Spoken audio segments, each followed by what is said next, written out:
But first, here's my take. As the Trump administration floods the zone with one radical shift after the other, the tariff hikes have gotten the most attention.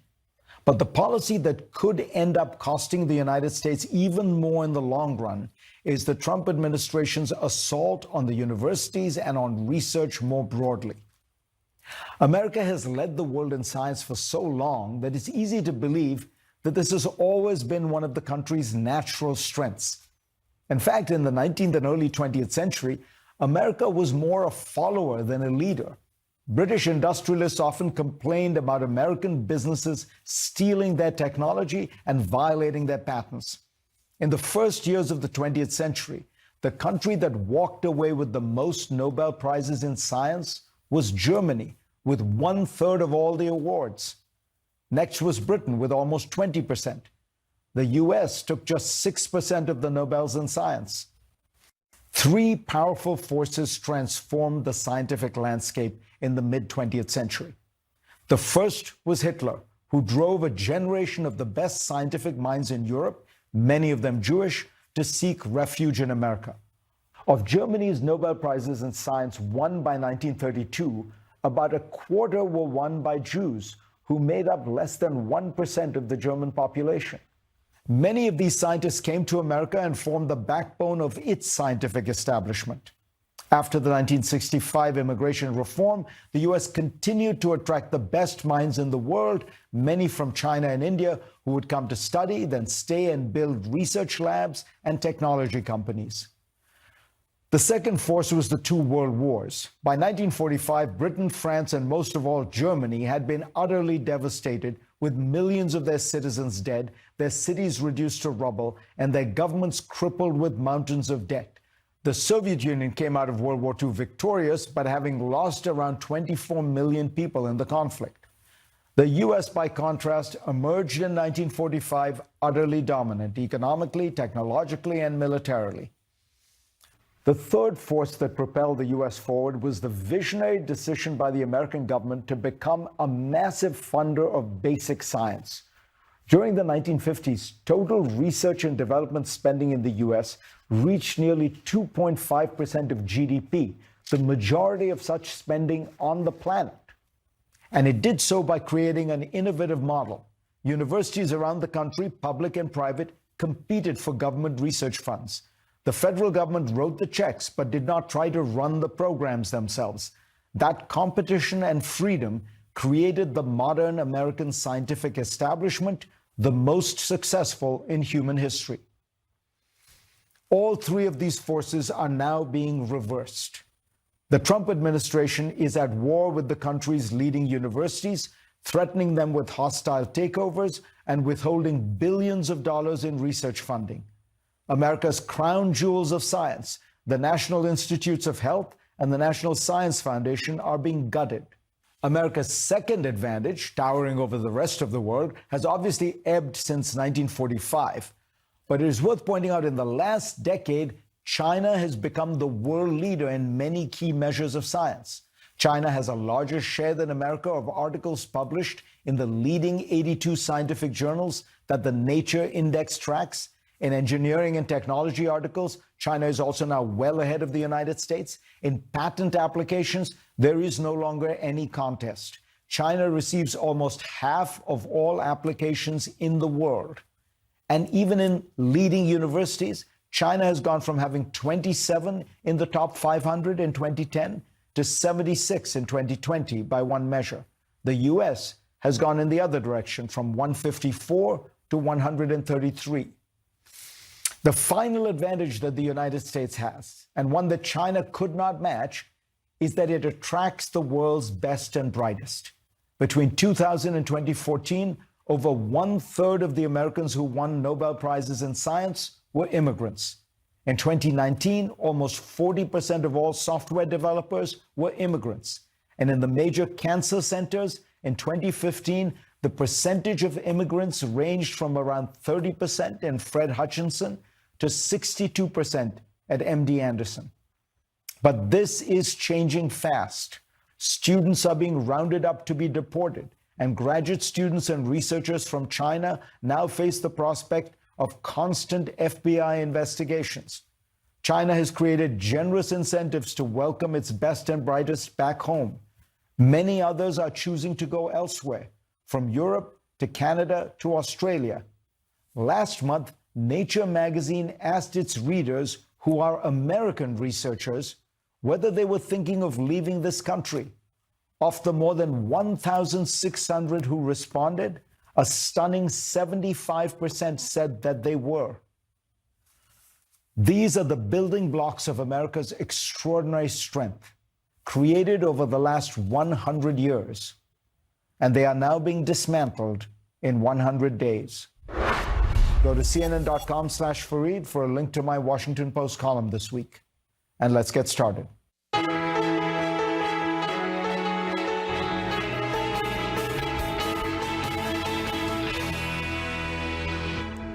This week, hedge fund billionaire and Trump donor Kenneth Griffin had this to say about the president's managing of the economy. The United States was more than just a nation. It's a brand. It was like an aspiration for most of the world. And we're eroding that brand right now. Indeed, on the back of the president's decisions on tariffs and statements about Fed Chair Jerome Powell and more, the S&P 500 is down significantly since Inauguration Day.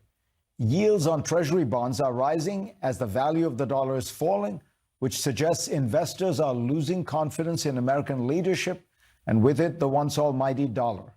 Joining me now is... And now for the last look. This month, when President Donald Trump imposed tariffs on the world, he didn't just frame it as a smart economic reset, he called it a national emergency. Similarly, in January, Trump sought funding for securing the southern border by declaring a national emergency. And for a way to boost fossil fuel production, you guessed it, a national energy emergency. So far, Trump has declared 8 national emergencies in his first 100 days, more than any other president. That's according to the Brennan Center for Justice. The reason for this is clear. Invoking an emergency has come to mean that the president can bypass Congress, intimidate courts, and run roughshod over normal procedures, even civil liberties. And while the current number is striking, it's not a Trumpian innovation. Presidents have become addicted to emergency powers. Unlike many other countries, the U.S. Constitution says nothing about how to declare or end an emergency. This has allowed presidents to organically assume a wide range of powers. This usually happened during wartime. In the 1970s, after scandals of presidential overreach like Watergate in Vietnam, Congress imposed some limits. This led to the National Emergencies Act of 1976, which established a process to govern the use of emergency declarations. This included, crucially, a legislative veto, allowing Congress to override a president's emergency declaration with a simple majority. But in 1983, when the Supreme Court ruled that legislative veto unconstitutional, the result wasn't a curb on presidential power, but in fact, a framework that formalized its massive expansion. Today, Americans are living under dozens of ongoing national emergencies, mostly tied to foreign policy, like sanctions. The oldest standing one, targeting Iran, dates back to the Carter administration. Others come from the post-9/11 era, when Congress granted the executive branch sweeping new powers, all in the name of national security. Both parties have used emergency powers to serve their broader agendas. In 2022, President Joe Biden attempted to forgive student loan debt by using an emergency authority related to the COVID-19 pandemic. But the second Trump administration has broken all records. Earlier this month, Trump leaned on the International Emergency Economic Powers Act to justify his tariffs. Also known as IEEPA, this is a 70s-era statutory power granted by the National Emergencies Act. And it lets the president act when there is a, quote, unusual and extraordinary threat to the national security, foreign policy, or economy of the United States, unquote. While IEEPA authorizes a long list of actions, the word tariff does not appear among them. It's also worth asking, are trade deficits, something America has had with many countries for decades, truly extraordinary or unusual or even an emergency? Many legal scholars say no. But the trouble is, courts are often reluctant to weigh in on issues of national security. In theory, reining in such abuse of emergency powers is simple. As the Brennan Center's Elizabeth Goitein suggests, Congress could reform the National Emergencies Act and require that these emergency declarations end after 30 days unless renewed. But presidents are obviously reluctant to sign away their own power, so passing it would require a supermajority, which is a two-thirds vote in House and Senate, to overcome a presidential veto.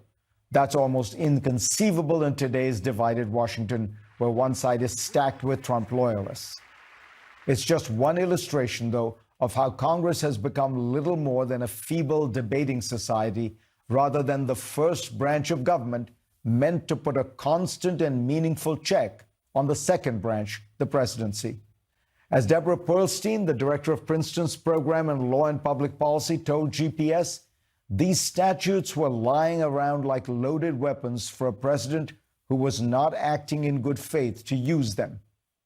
And in his second term, Donald Trump is pushing the boundaries of presidential power in a way that is well beyond what the Constitution envisioned. And yet, despite a distinct danger of creating a super presidency that would undermine America's democratic system, Congress and the courts have been largely acquiescent. When they wake up, it might be too late. Thanks to all of you for